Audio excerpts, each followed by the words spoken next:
Okay, everybody, hello, good afternoon. This is Rose Dangerfield with the Columbia Chamber. I'm going to give this just a minute. I see it's like popcorn all of a sudden. Everybody's coming in. So having these after lunch may be a good thing, but we're glad you're here. Yeah, you're still coming in. Awesome. Everybody doing okay?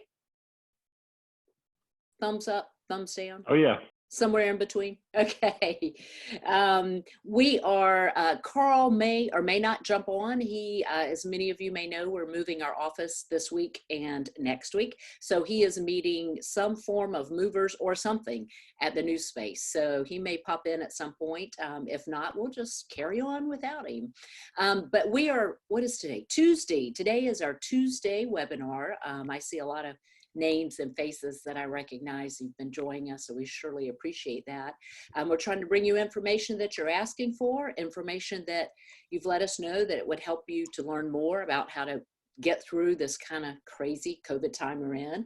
And so today I am so excited to bring to you one of our favorite people. It's Walker McKay. And if you're an LC class graduate, I'm looking around to see if I see any, then you probably know Walker. Hey, George, I see you there. Or if you follow him on social media, just so you can get a giggle for the day, then you know Walker. But Walker is the founder and president of No BS Sales School. So he is here today. He's going to tell us a little bit more about how to sell, how not to sell, what we need to be doing in this COVID-19 era, and after that. So Walker, let me turn it over to you. Thank you.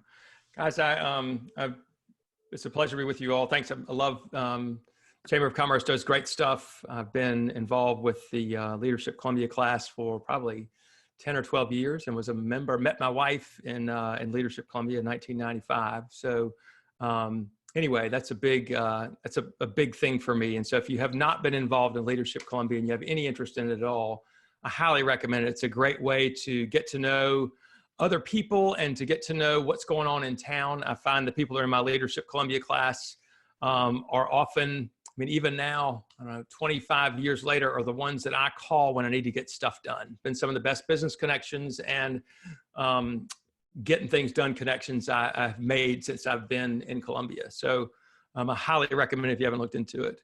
How many of you all are, I'm gonna ask you to raise your hand. How many of you all are in sales or have to sell something to get paid? Raise your hand.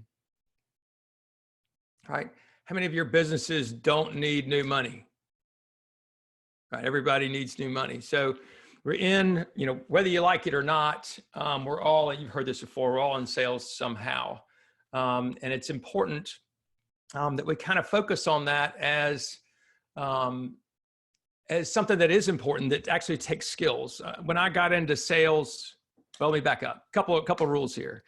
I would love for this to be an open forum. I would love if you guys have questions or want me to slow down or explain something more, raise your hand or put the little hand raise thing on with the reactions, and I will slow down and call on you.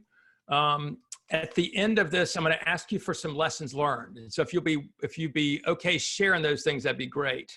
Feel free to interrupt me. And if you hear me say something isn't true or doesn't relate to you, I'd like you to raise your hand as well. And then let's talk about it, because maybe I'm missing the boat. Anyway, a couple of big picture things. People are still buying stuff. The world has not stopped. It has certainly changed, but people are still buying stuff. My experience with recessions / depressions, I'm 54. I've been through, I think, 6 things, none quite like the other. The big picture lesson I've learned, and I'll dig into more detail in a little while, is that we create our own recessions. We create our own, especially if you're in sales. When I was in the commercial real estate business back in my early part of my career, we're going through I think it was the recession of 1991, 92. And I was hanging around the office with a bunch of guys, and I was, my 30 or something, 25 at the time. And we read the paper every day. We listened to the radio, and everything we heard was that the economy was terrible and that certainly nobody was buying commercial real estate. And so there were 5 or 6 around the office, and we just kind of hung around, and we knew that nobody was buying anything. Nobody was doing anything. And sure enough, we didn't make any money for 18 months. But there were guys in my office who didn't hang around with us cool guys, who came in their office every day and they got on the phone and they called people and they worked on deals. And it's amazing, the guys that did that made $400,000, $500,000, $600,000 a year, where the rest of us are walking around with our head in our hands saying, oh, nobody's buying anything, nobody's doing anything. And y'all probably know this, but my belief is that whatever you're doing today is what feeds you in 90 days. Whatever behavior, sales behavior you're doing right now is what's bringing in the money 90 to 120 days from now. So if we're sitting around now saying, I'm bored and nobody wants me to call them, I can't call anybody. What that means is you will be experiencing your own recession in 90 to 120 days. And you'll be seeing, and you'll be telling people, yeah, nothing's going on. Nobody's buying anything. Nothing's happening. And so what I'm here to say is that there are things going on. There is business happening, but there are just some things we need to adjust. 4 or 5 things we need to adjust or relook at for our business so that we can stay alive through this thing. And I'd say that wash your damn hands and cover your face when you're outside so you can stay alive too. But here's big picture. I want us to go back to the reason why we are in business in the first place, right? And a lot of us is because, I guess most of us is because we need to make money. All right, we need to make money. There's things we got to take care of our family. And I think one of the most important things since the world's turned upside down is to go back and look at why do you need to be successful this time? Why does it matter to you that you continue to bring in money? An even better question is, well, my answer is because I've still got the same bills to pay no matter what. I've still got the same dreams and goals that I have no matter what's going on in the environment of the economy. I've still got the same things I want to take care of. And those don't go away because of what's going on in the outside world. I have to make a living and I want to do better than that. So go back and reflect on why does it matter that you either keep your income the same or that you increase your income over the next 12 to 18 months? What's your personal compelling reason? And what I've learned is that money is not the reason. It's what you can do with it. And I work with some people that they say, I don't want to focus on money because money's bad. I think money is neither good nor bad. It's what you do with it. And I had one client a bunch of years ago, and he hired me, and he was making $500,000 a year as a financial planner. And he was the top guy in his office. And I said, why in the world were you spending money with me? What are you hoping, what would you do if you made another, whatever, $100,000? And he said, I have committed to my church said I've been sending 3 missionaries to Russia a year, and it costs $15,000 a piece. And he said, my church has asked me to go from 3 to 10. And so in order for me to do that, I got to bring in more money. And that was his motivator. Now, for other people like me, maybe it's, I want to take my family to Europe next summer, assuming there's still Europe next summer, right? I also want to buy a new car. These are things that I need to make more money if I want to get what I want to get. And so I've got to revisit that whenever I feel demotivated or don't want to pick up the phone. I got to think about it. Well, Walker, how in the world are you going to take your family to Europe next summer if you're not making the calls right now? How are you going to send your kids to private school like you want to do? How are you going to send your son to college in 18 months? So, and that happens no matter what. Those things are going to happen, assuming that we still have colleges in 18 months. So the first thing I'll tell you is check your goals. And if you don't have goals written down, this doesn't have to be a complicated process. Just give you a quick 1 or 2 things here. Think about we can do long-term planning, but if you think about the next 30 days and think about maybe 3 things that you need to accomplish business-wise and 3 things that you want to accomplish personally, and write them down. And after you write those things down, write beside them why it matters and what happens if those things don't happen. If you don't have a really strong why, then chances are it won't happen. But if you do, you find it in your gut where you say, hell yeah, I got to make this happen. Then you start planning out the steps of what needs to happen. What's the first step I need to do to make this happen? What's the first thing I need to do if I want to lose 10 pounds, or if I want to increase my revenue by $10,000, Then we got to figure out what are the steps we need to take to do that. So when you break it down to steps and you break it down to individual actions, then all of a sudden it can make sense for you. So just start with 3 for 30 days, if nothing else, to get you through at least the next part of this hump. So the next thing I want you to do, and this is all part of action, is I want you to check your behavior. And when I say behavior, what I'm talking about is what are the things that you're doing to grow your business? What are the things you're doing on a regular basis to grow your business?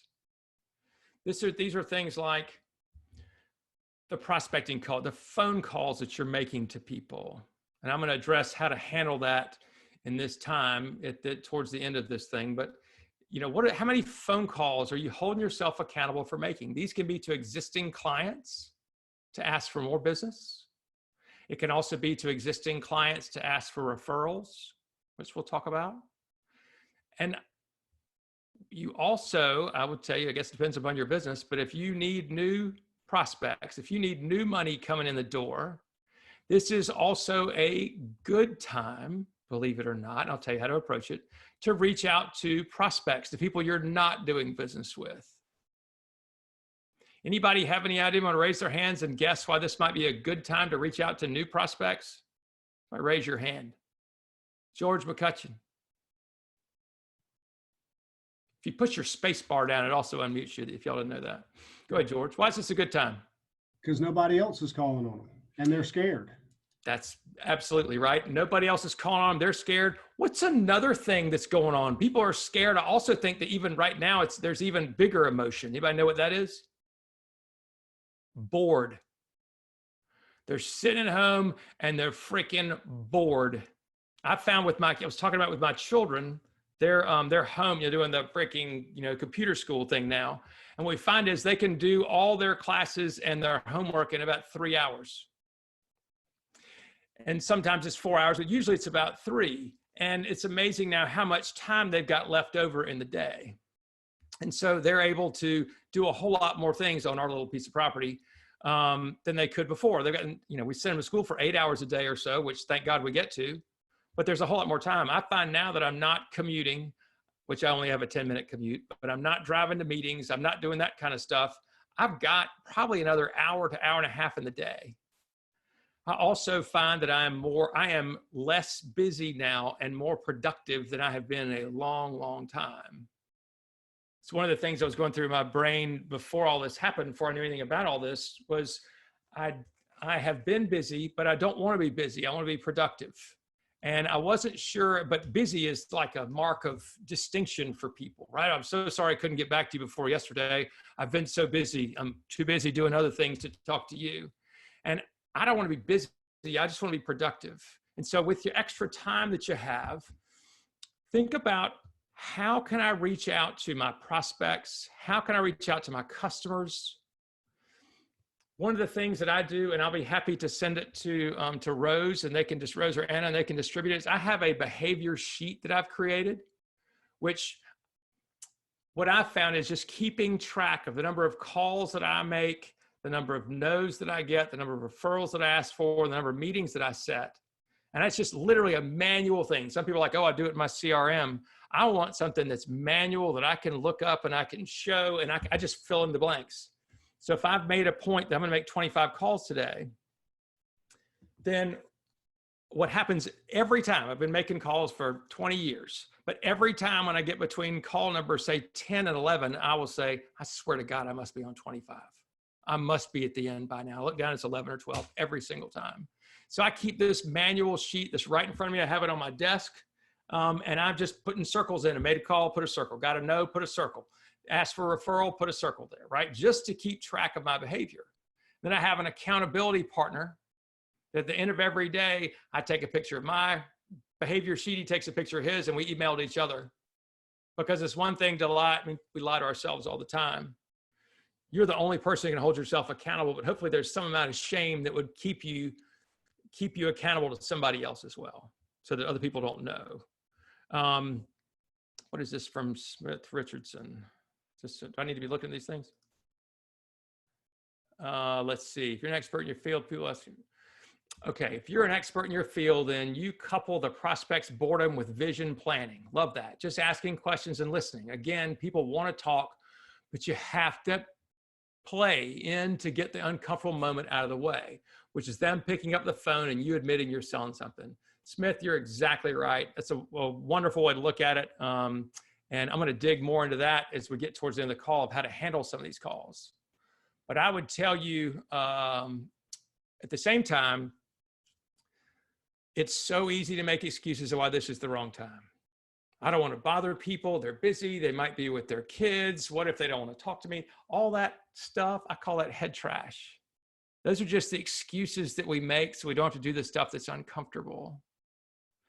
Your pocketbook doesn't care about your head trash.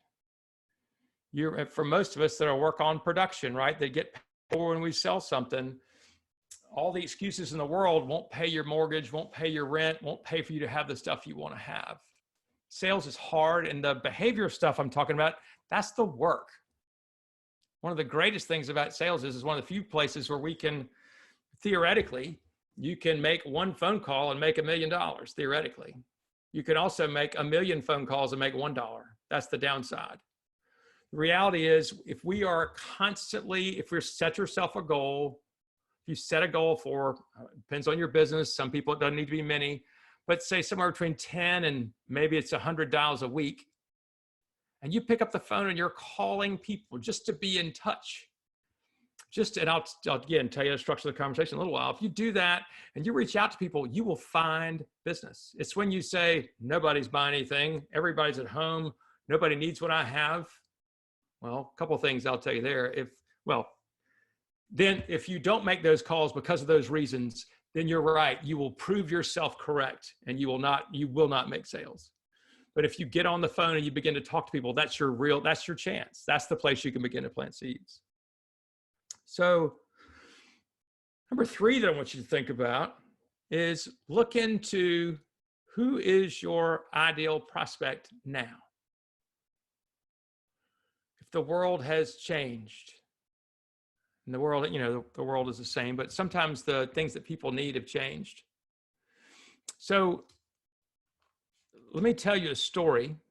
It's a quick story. Some of you may have heard it before, but it's about a man who lives way out in the woods and he's got to feed his family.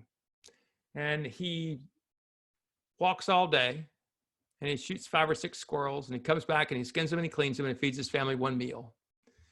Gets up the next day, walks all day, shoots 5 or 6 squirrels. Don't think too closely about the squirrels, but just shoots 5 or 6 things, right? And comes back, skins them, cleans them, cooks them, feeds his family 1 meal. And day 3, day 4, day 5 go by. And he says, holy shit, I'm tired. We're not getting full. This is ridiculous. I'm working my butt off.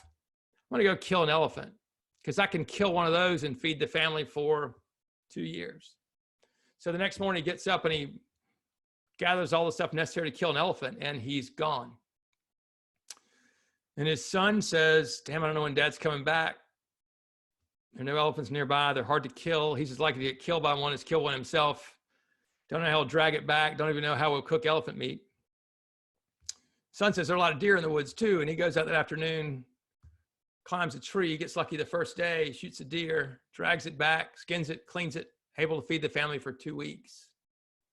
Goes out again, 2 weeks later, goes out 10 days later, shoots another deer. Y'all know where this story's going, right? If you think about your prospects and your clients, prospects are people that are not doing business with you right now. Think about your prospects and your existing customers as squirrels, deer, and elephants. Nothing wrong with any of them, but the squirrels are the tiny ones. They're probably calling you. Maybe you can make big margins on them, but there's not a lot of money there. They're also very service intensive. People that have a book full of squirrels are always afraid they're going to run out of time. On the other end of that scale are the elephants. And they're the giant ones, or the marquee accounts maybe that you chase for a long time, the ones maybe you brag to your friends about. It takes a long time to get one. And then when you do close an elephant account, there's a kind of a series of things that will happen. First thing is you'll be very excited. You will promise a lot of things. You may have to ramp up. You have to add extra people, may have to do extra things. And you staff up and then you roll and it's great. And then somewhere between a couple of weeks and a couple of months later, the elephant will say, hey, would you mind helping us with this too? It's called scope creep. And they don't want to pay you anymore, but they want you to do it, just kind of add on. And you're like, hell, you're happy to do it because you're so happy to have them as a client. Then the next step that you get is you'll get a phone call from them at some point, again, 6 months to 2 years later, that says, hey, we love you. You are so great. I really love the relationship. Thank you for sending me all the stuff at Christmas and for taking me to lunch and for, sending me presents and taking me on trips. I really appreciate the relationship that we have. Let me get the sigh. Hey, we're getting a lot of pressure from the board. Times are kind of tough. We're trying to cut expenses. Can you help us? You're charging us $1, and we've had other people that are calling us that say they can do the same thing for 85 cents. I'd rather do business with you. I know you do good work, but can you help us on the price? What do we do most of the time? We freaking cut our prices. We don't lose this account because we got extra people. We've been working our butts off and we've been bragging about them, and now they go away. Well, they threaten to go away. So if we cut our price, then all of a sudden, by definition, our service will go down, because we can't continue to provide the same service at a lower fee with no margin. And we start running ragged just trying to keep up with it, and we don't have time to prospect for new people.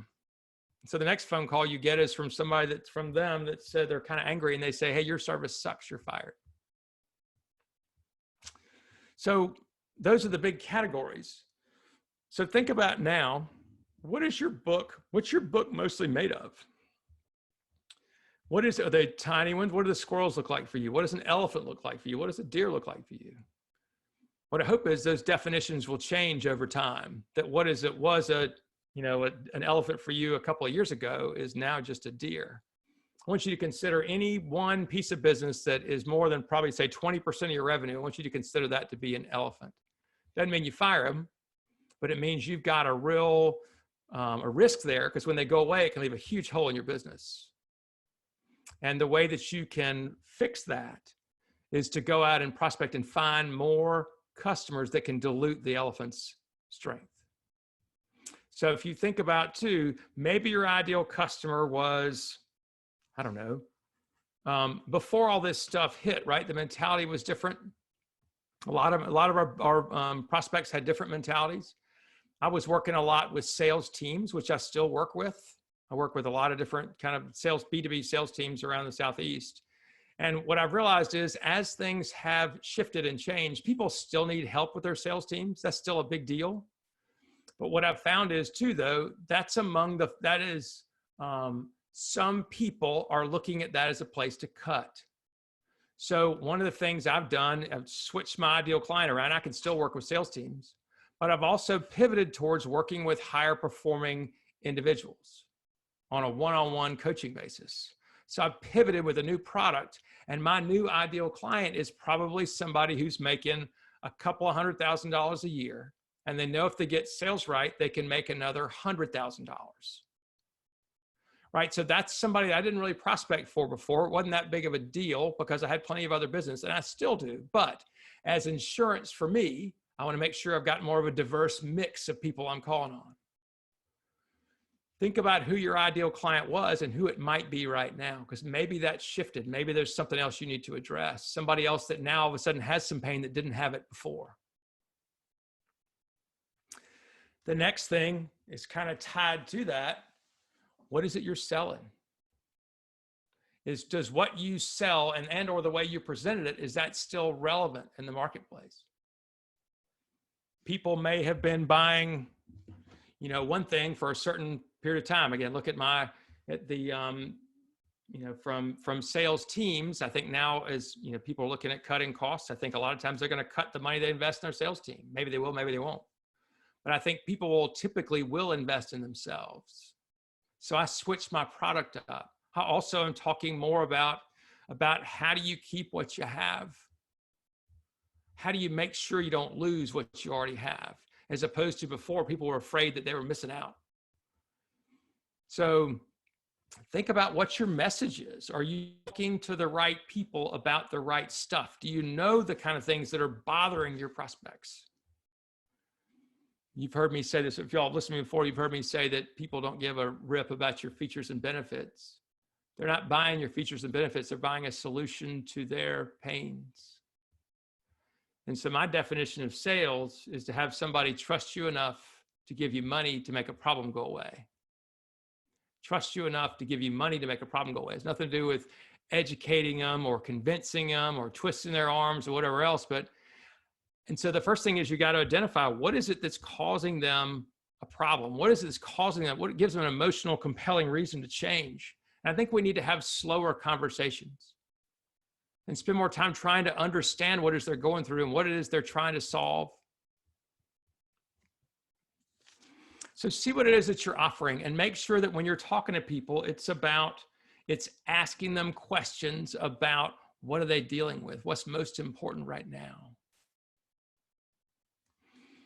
Because things that were important to them, well, I would say in any period of time, your prospect's world changes every 90 days. Something that's very much on their mind today may not have been on their mind 90 days ago. I can certainly speak for that for today, right? But even if you take this COVID crap out and you think about what were things 90 days ago, so let's look at end of January that you were focused on that were important to you about your personal life or your business. Think about January the 20th, say. What were the things then you cared about? All of a sudden now, roll the clock forward 9 days, even without COVID, that stuff changes dramatically. So even somebody that told you, heavens no, I don't want to do business with you, don't ever call me again, their world changes in 90 days. Somebody that said, I love the person that's currently doing this for me, I'd never switch. There's plenty of time for that other person to screw something up. Or maybe something changed, right? They can't handle it. They've got new needs. Don't be afraid of calling people that are working with somebody else that you know been working with somebody else for a long time. So here's the last thing, or the fifth thing.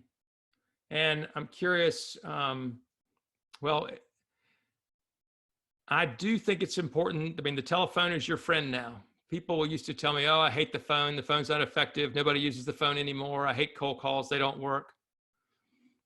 Here's what I found. The people that say cold calls don't work, don't make them. And so therefore they don't work. And while they're nobody's favorite, I think anybody that says that that's their favorite way to prospect is full of crap. But right now it's one of only a few tools that we have. And so I want to give you just a quick talk track before you call anybody or when you call anybody, whether you know them or not. My first piece of advice, big picture, 30,000 feet, is slow down. I like to teach people that we need to be human. Hold on a minute. Rose just sent me something. You still hear me? Okay, so my video's gone. Sorry about that. It's okay. I want you to slow down. A lot of times, salespeople are typically trying to jump to the point and jump to the point and jump to the point. I think it's more important than ever that we be human and that we show some empathy and we realize that people are going through crazy times right now. They're going through ridiculously crazy times right now. And they still have things they're trying to solve. I don't know what each of you does. I know what several of you do, but I want you to picture this. If you have a prospect list, I want you to picture that on your prospect list, somewhere in there or in your dead files, people you called on that didn't do business with before, somebody right now that you were calling on, a decision maker, is sitting there right now at their house, scratching their head, and they're saying, how in the hell am I supposed to fix this? I don't even know who to call. And then the phone rings and it's you. If we're not on the phone, if we're not prospecting to people, they have no idea we exist. They forget. Even if you talked to them a month ago or 2 months ago or 5 months ago, they don't remember you. We're the most important people to us and they're the most important people to them. Make the call. When you do, 4 questions to ask before the beginning of, or at the beginning of every single call. Actually, let me make it 5. Number 1 is, I am sure I caught you at a bad time. I'm sure I caught you at a bad time. I'm going to call on somebody, Elizabeth Anders.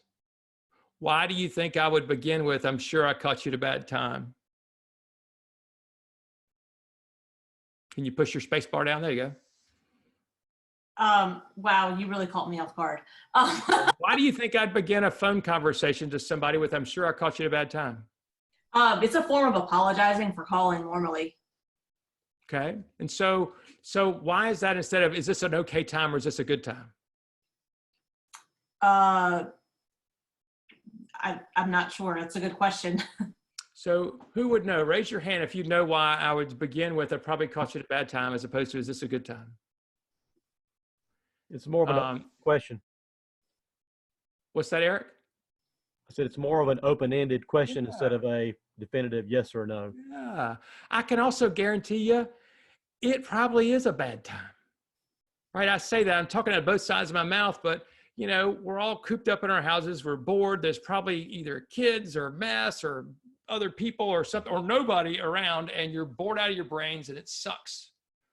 And I just as soon when I call somebody say, I'm sure I caught you at a bad time, right? For one thing, it is ability to, again, begin with empathy, right? And say, you know, I'm sure I caught you at a bad time. And they'll say, no, but chances are they'll say, no, not really. Or every time's a bad time. And you say, okay, great. Question number 2, how are you? How are you? In a sincere way, because I want you to be sincere, sincerely curious. Slow down. Sure, I caught you at a bad time. No, this is okay. Hey, tell me something. How are you? And then shut up and let them tell you how they are. And chances are they'll say, we're doing okay, but blah, blah, blah, blah, blah, blah. This is the human part, right? And the second thing is, how is your family? Even if you don't know their family or know if they have a family, how is your family? The third question, or the next question is, and how is this impacting your business?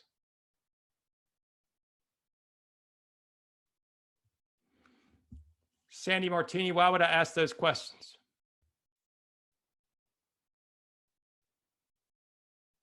All right, hold your space bar down. I can't. I got it. Yes, sir.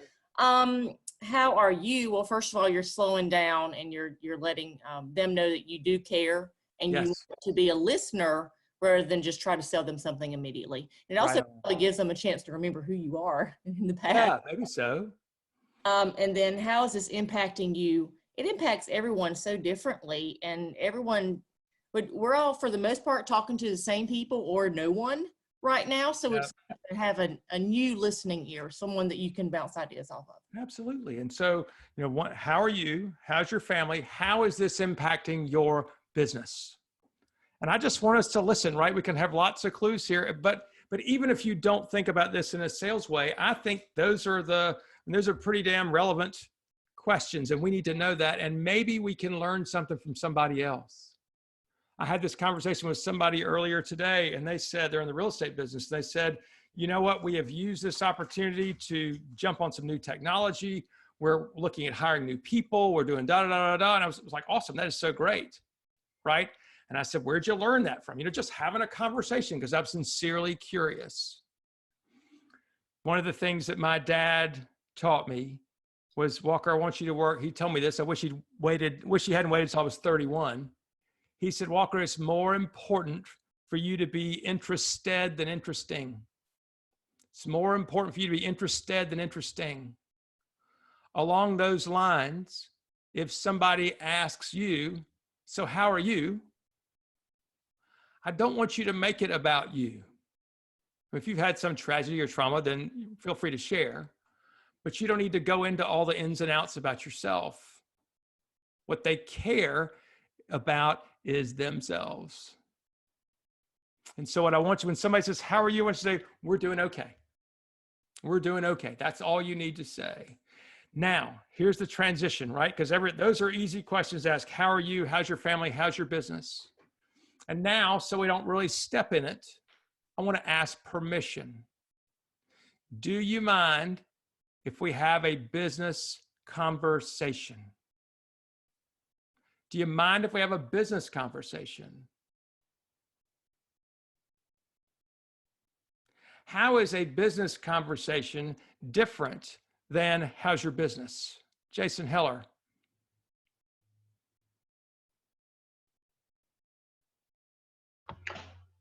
It's just changing out from how's the business doing in this time to are you willing and wanting to and able to have a direct conversation between you and him, an A/B conversation rather than just a generic how's the Correct. business. Right on, right? So we've gone from, I call it, you go from professional, maybe my camera's gonna work now, gone from professional visiting, nope, gone from professional visiting to actually having a business conversation. Professional visiting is, hey, how you doing? How's your mama? How's your business? All that kind of stuff. That is not sales. That's not selling. That is professional visiting at its best. Ask permission. Do you mind if we have a business conversation? Most people will say, sure. But what I don't want you to do is act like you're calling for a friendly conversation. And then next thing the person on the other end of the line knows, oh my God, I'm a prospect. So back, I don't know if y'all remember this. Remember we used to meet people face to face and we go get beers with people and lunch. Remember that used to happen, how great that was? Has it ever happened to you like it happened to me where I got invited out? I got invited to lunch one time by a guy. I had a good conversation with him. We just kind of chatted, shot the breeze. His kids and my kids played soccer together. And then he invited me to lunch again about a month later. And we were talking about football or whatever it was. And at the end of lunch, he sat up in his chair at the very end. He said, so what's it going to take for the McKays to do business with me? I was like, what? Where the hell did that come from? Where'd that come from? And quite frankly, I sound like it. I don't mean to be a jerk, but I was like, I thought we were having a friend conversation here. Now, I think one of the things we get misled about is when we got into sales is that, we're supposed to, it's all about the relationship. At the same time, what I want you to think about is relationship and friendship are two different things. What I want your goal to be is have a healthy business relationship with people, not necessarily a friendship. How many of you all need more friends? Raise your hand. I mean, I know it feels like you might right now, but realistically, you probably have as many friends as you need. If you don't have enough friends, don't go to work to find them. If you need more friends, get a dog is what I like to say.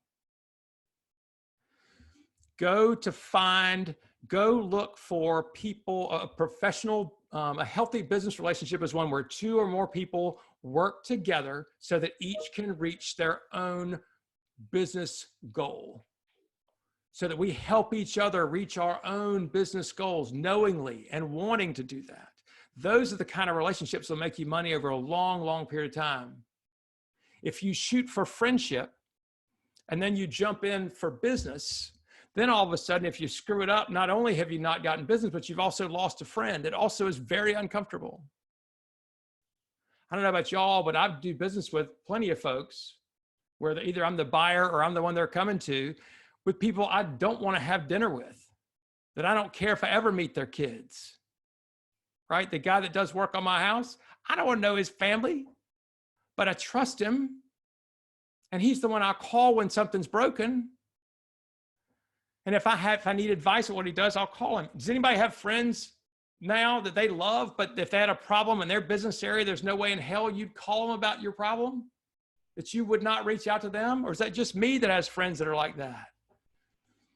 Who are the people? Be somebody's trusted, and I know it's an overused word, but be the person that somebody can trust, which means don't jump to solve things.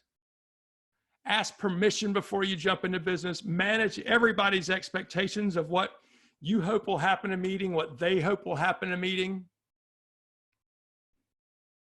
Trust is built because everybody understands what's supposed to happen, right? Everybody knows what's supposed to happen and what they expected to happen in a meeting. You're a professional. You should know what's supposed to happen next. And also as a professional, you should know what the person across from you thinks is supposed to happen next. Caught you at a bad time. How are you? How's your family? How's this impacting your business? If there's a problem there, you say, I'm so sorry, and say it sincerely. Is it okay if we have a business conversation? Sure. All right, so then you can go into, tell me about this, tell me about that. What are you doing about this? What are you doing about that?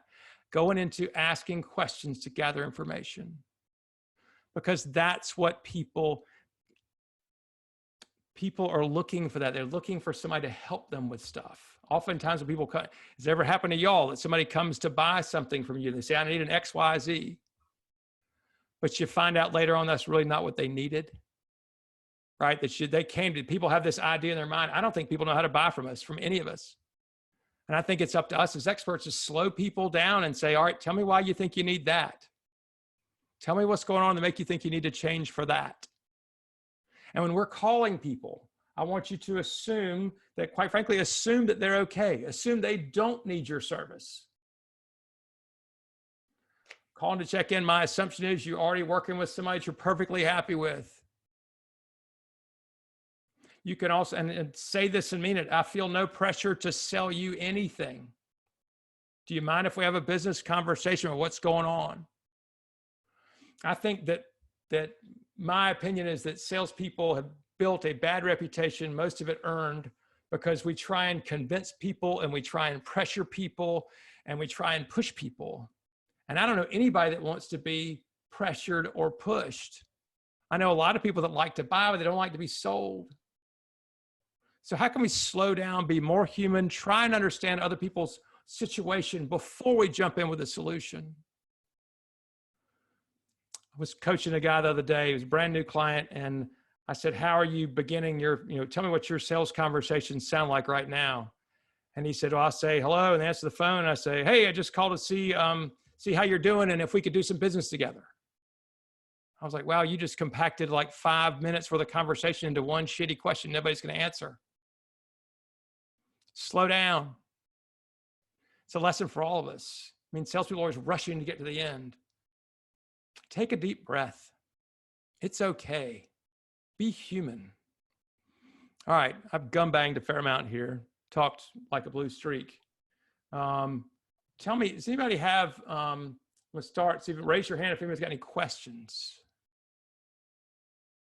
Happy to specific or general, tactics or strategies or whatever. Okay, let me let you know a couple things. Number one, I've got I do a podcast once a week. It's the No BS Sales Podcast. You can find it anywhere you listen to podcasts. If you look up, quite frankly, and anywhere you listen to podcasts, if you look up Walker McKay, you'll find my podcast. If you look up No BS Sales, you might find 3 or 4 things. One of them is No BS Mattress Sales. That is not me. But it's a weekly podcast. I talk to entrepreneurs, other salespeople, and quite one of my another passionate subject is ADHD. If y'all have listened to me the last 45 minutes, you probably know why. But I interview people who deal with that kind of stuff, are overcoming problems, who are figuring stuff out, who have a message I want to share with entrepreneurs and business people and salespeople that I work with. I also post videos on LinkedIn and Facebook, probably 3 or 4 days a week now. It used to be 5 at Walker McKay. I've got something free. If you want to go to 7salesmistakes.com. It's a free video series that I have. A sale of 7salesmistakes.com. There's a free video series there that talks about some mistakes that maybe you're making that you ought to address now and what to do about them. And the last thing is I have a newsletter that's in every week that has a link to my podcast, has a link to a video or 2, has a link to the reading list that I have, the book list that I'm looking at. And so anyway, that's, if you want to be on the newsletter, if you want to get that, it's free again too. If you text the letters NOBS, no spaces, NOBS, text it to the number 66866, 66866. That will get you on the newsletter list, and you'll get our next newsletter. I think it comes out tomorrow morning. Typically, it's Wednesdays and Fridays. And if you like it, share it. Any of my videos that you like, comment on or share. So anyway, there's my little commercial. Who's learned something today? Raise your hand. Who wants to share a lesson they've learned today? Bailey, are you raising your hand with a lesson you learned, or are you just scratching your nose? I can't hear you. There you go. Push your button down. There you go. Can you hear me now? Yeah, what'd you learn? Yeah, man. So really just learned, it's all this stuff is things that we know. We just need to be reminded of at some point in our life. And, that's with most things in life. I feel like most things common sense. We just need to be reminded of them. So it was good to get a fresh reminder of, how we should be doing things. Great. That's great. And it's funny how you're right. A lot of it is common sense. It's just not that common anymore. People don't think about that stuff. So good. Who else has a lesson they've learned today? Thanks for sharing, Bailey. Thank you for raising your hand, Eric Blackman. I appreciate you very much. What did you learn today?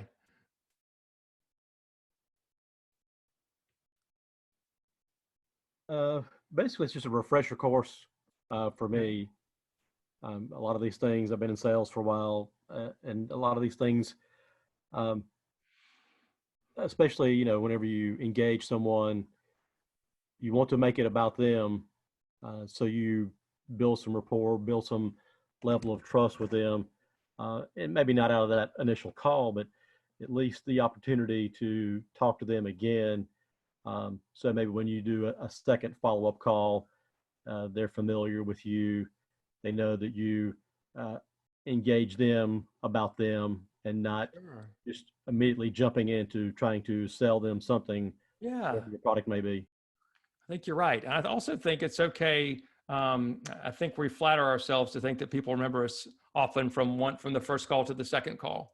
I think we just need to realize that this is just part of your, I mean, you tell me tell me the last sales guy that called you a week ago, if you can tell me their name or what they were trying to sell. Most of us from a week ago, we got no idea unless we knew them in the first place. So, so let's see, from Audra Howisher, one thing I've learned is saying on the phone, do you mind if we talk business? It is, it really is. It's so simple and people just forget to do it. I think you do it in person too. Hey, do you mind if we go to lunch? Do you mind if we have a business conversation? If we ever get to go do that again. Good. Who else? Lesson. George McCutcheon, thanks for raising your hand. What'd you learn?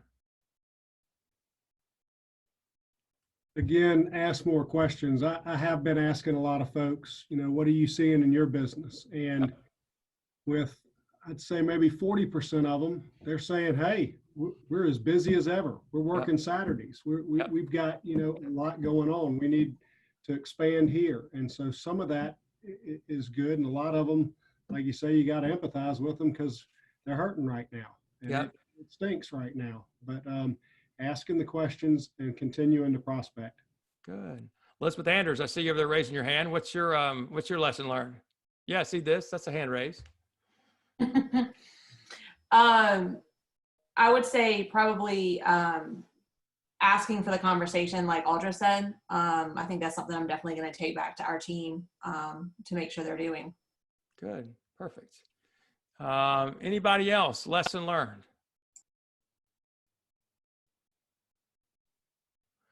Rose, how about you? Lesson learned. Lots of them, Walker. I think I'll just compliment you. This is one of the more engaging Zoom meetings I've been on. And it might be just because you don't know if you're going to call on us or not, but that's pretty smart. And I'm going to borrow it with your permission because you have to listen just a little bit harder if you know that he's going to call on you any minute now. So, and you happen to pick on my good friend who I spent 7 or 8 years with at Time Warner Cable. So she and I both, it's good to see you there. So we are nearing the end of this. Walker, I don't want to cut you off at all, but I think you punted it to me because we're reaching a logical spot to kind of narrate this and let it wind down. We will, just so you know, if you want to share it with other people on your team, within 24 hours, we will have this recording up on our website. And so you can go back if you want to look at some of the points. I saw people taking notes, which is great because I'm a big pencil person and I just love it when I know people are having to write, or maybe you were texting, but I'm going to pretend you're writing because that's what I want to believe. But you will be able to go back, listen to the recording, and then we'll try to get a transcription of it up. That takes a little bit longer because we have to clean it up a little bit, but we'll put all that on the website. And Walker, I hope your subscription list increases by, we had almost 62 on. So that's good. Awesome. That's great. So that was great. So folks, if you have any questions, additional questions, you can always send them to info@columbiachamber.com. We're watching that for questions for Walker or any of the other folks, or if there are topics that you would like us to see us explore while we're all Zooming away, send it our way, and we'll be happy to get that to you. And Walker's email is walker@walkermckay.com. Came up with that on my own. Hello? I came up with that on my own. Yeah. You are so clever. I just don't know. It's amazing. So, but thank you all. And we'll see you. Let's see, we have another one of these Thursday. We'll be talking about with folks in the hospitality industry. We have 5 different guests. So that'll be the first time we've had a panel that large. And we'll be talking about the impacts to our retail and hospitality folks. So have a great afternoon. Thank you. Appreciate it. Bye. Bye.